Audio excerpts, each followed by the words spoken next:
Aujourd'hui, je vais vous montrer comment pour créer le premier page HTML, comment de trouver une structure d'une simple page HTML sur l'écran, et avec ce exemple.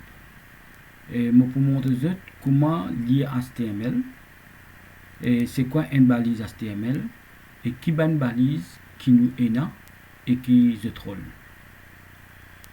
Et premièrement, une page HTML il découpe en 3 sections principales. Le HTML est la racine de la page, ça veut dire c'est lui qui contient tout d'une page web. Et après, nous avons une balise header quand nous écrivons tout ban métadonnées et que le body, le partie visible d'une page web. Nous pour créer une page, comment sa photo là, comment on montre là ici. Et pour commencer, nous pouvons aller au bureau et rentrer dans le dossier WebDev. Ce qui pas encore créé ce dossier WebDev créé. Là-dedans, créer un dossier mon site. Ce qui pas encore installe VS Code, télécharger et installer. Après, rentre dans un dossier, rentre dans le dossier là. Et mon site et tape dans le bas en haut CMD. Il peut ouvrir dans command prompt. Dans command prompt, tape code espace point. Tape code, après vous cliquez l'éteint d'espace, après vous tape point. Après VS Code pour ouvrir index HTML. Dans le body, nous pouvons découper en plusieurs sections. Section principale pour écrire un div avec une classe container et nous fermons le div. Entre le div, nous mettons une balise sémantique HTML. Une balise sémantique, ça veut dire, c'est le header. Ici, ça c'est une balise sémantique header. Aside, nav, section, article, aside, section, UL. Et le rôle de cette balise, il donne une information à un navigateur pour qu'il y interprète correctement et il aide pour accessibilité web. Maintenant, on balise header, écrire header, balise nav, écrire navigation, on balise aside, écrire aside, en balise main, ajoute une balise section, comme là. Là, vous créez une balise main, vous créez une section, vous créez un title et un paragraphe, article avec section ou fermé. Aside de l'autre côté, aussi pareil, section, URL, LI, URL, section, aside. Et à la fin, écrire une balise footer et là-dedans, écrire footer. Et à la fin, écrire une balise footer et écrire au milieu dedans. À ce là, nous pourrons retourner dans VS Code, nous mettre en ligne pour style nos sites. Pour mettre style. Dans header, nous créons une balise link href style.css. Après, nous ouvrons le fichier là et nous commençons à écrire là-dedans. Et comment je peux trouver? Et ici, en dessous, on finit faire le site. On finit mettre sur HTML, sur body, sur div container, sur header, sur main, sur section et tout. Pour ajouter CSS, c'est ça le CSS. Et commencer par dire le container, les besoins est 100%. Les besoins sur ETL, il peut dépendre de ce qu'il nous peut mettre là-dedans. Sur ETL, il peut auto. Sur background, il peut est gris. Après le header, il peut green, il peut vert, et il peut 100% normal, il peut 50 pixels sur ETL. Et pour le nav, à ce moment-là, nous faire tout le texte Center il vient au milieu. Un padding, nous mettons un padding top pour qu'il n'y ait pas tous en haut, ce qui nous écrit. Nous donnons un padding top de 15 pixels. Nous donnons une couleur qui nous peut écrire dedans, les pour blanc. Et ce font size, ce police, les pour et 20 pixels. 20 pixels. Alors, dans main, nous pouvons faire un display flex pour sa main là, c'est tout. Ça 3 couleurs là. Et nous faisons une flex comme si pour y rétracter, il est capable d'une grande ou d'une petite et dépend sur qui il était et comment nous pouvons ajuster. Et ce background est pour rouge. Face side est pour rouge, ça face side. Et puis ce P est pour 10 pixels. Et ce aside, que ce soit ici ou là-bas, il est pour 15%. Il pour un border n pixel solide noir et texte pour centrer. Maintenant, dire c'est si dans LI, si il y a un overflow, s'il dépasse comme là, si nous pouvons get bien et Mario et gmail.com, il peut overflow, il peut dépasser. Alors pour qu'il n'y pas apparaître, nous faisons un eclipse qui lui paraît seulement 3 petits points. Et maintenant, si nous ouvrons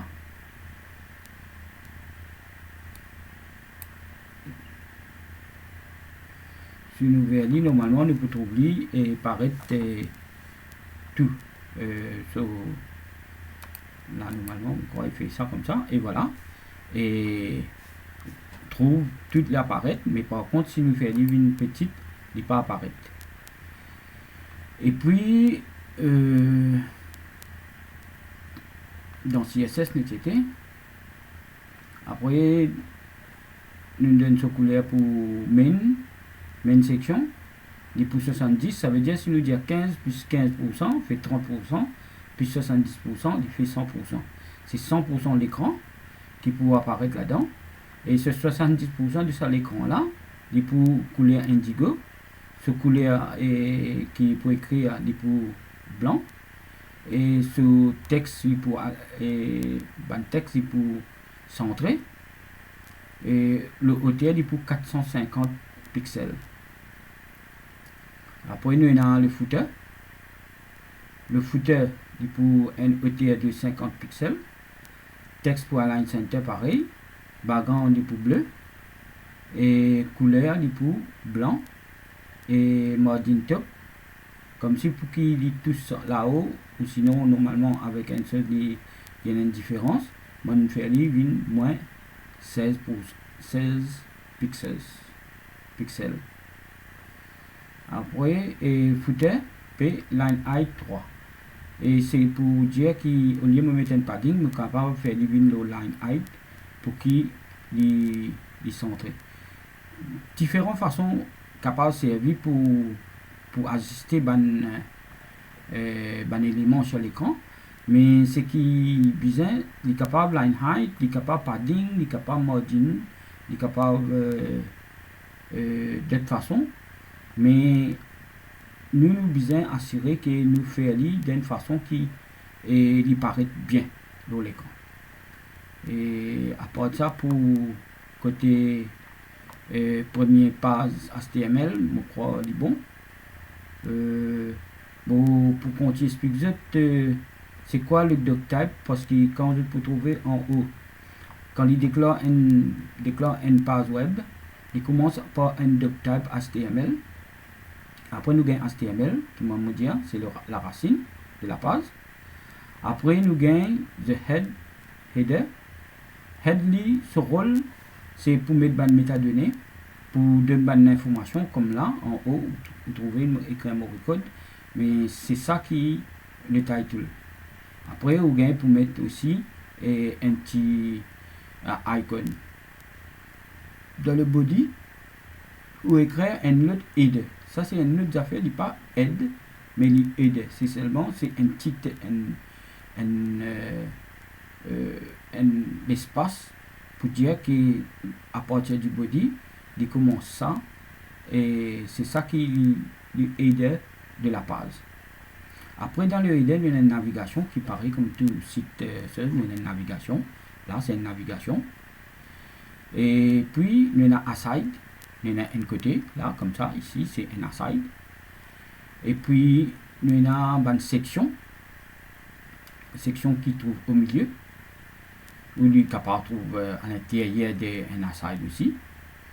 Et puis, il y a footer, et qui mettent aux bonnes affaires à l'intérieur pour donner bon renseignement pour l'autre. Et là, il trouve en bas. Ça veut dire qu'il est simple. Un page web, il compose header, main, footer.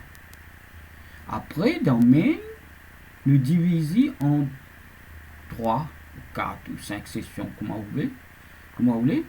Mais normalement, nous besoin faire chez nous qui paraît bien dans l'écran. Comme là, il est partagé. Normalement, on a 12 colonnes. 12 colonnes pour une page web. Et, ou sinon, nous avons dit 100%.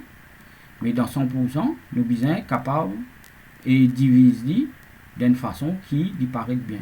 Si nous mettons ça là et 5%, et qui nous mettons ça là 10%, ben les restes 10 à plus 5 il peut faire nous 15%, ici il pourrait nous et 85%, et au milieu pour 85%, mais pour lui paraître bien nous mettons tous les deux 15%, ça de là, et puis nous gagnons, ça veut dire qu'il fait 30%, et là nous reste 70% au milieu. Alors, pour ceux qui pas connaissent, ceux qui pas la première vidéo, comment pour créer un dossier, et le bureau pour être capable de créer le premier dossier WebDev et pour capable mettre des pages dedans, deux fichiers HTML et fichiers CSS. Vous avez besoin de cette vidéo là pour être capable de comprendre plus. Mais par contre, si vous êtes envie, vous êtes capable et prend tout ce qui est écrit ici, mais seulement là, il commence par body, vous devez bien mettre sur HTML avant, sur doctype, avec ce header. Après, vous copier ça body là, vous mettre dans votre page. Après, vous ajoutez CSS. Mais pour ajouter CSS, il ne faut pas oublier que CSS il ajoute ici dans header. Dans header, ajoute link, passe link href et style.css et je ferme la balise et il peut apparaître. Et comme on finit les autres ici, et l'élément header il contient les méta-informations sur le document. L'élément title spécifie un titre pour le document. L'élément body contient le contenu de la page, ce qui paraît visible. L'élément H1 définit un grand en tête.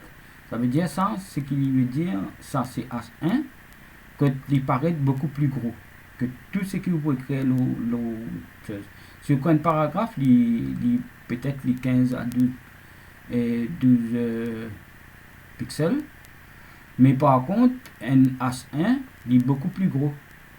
Je crois qu'il est 20 pixels. Et après, l'élément EP définit un paragraphe.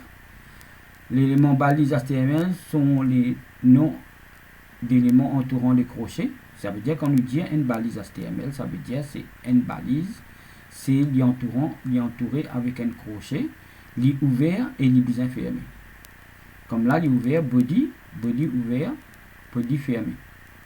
Body ouvert, body fermé. HTML fermé, HTML en haut ouvert. Vous comprenez? Ça veut dire li bien dans tout ce qui est ouvert, tout balise qui est ouvert, bien fermé. C'est là qu'il y a un bon HTML.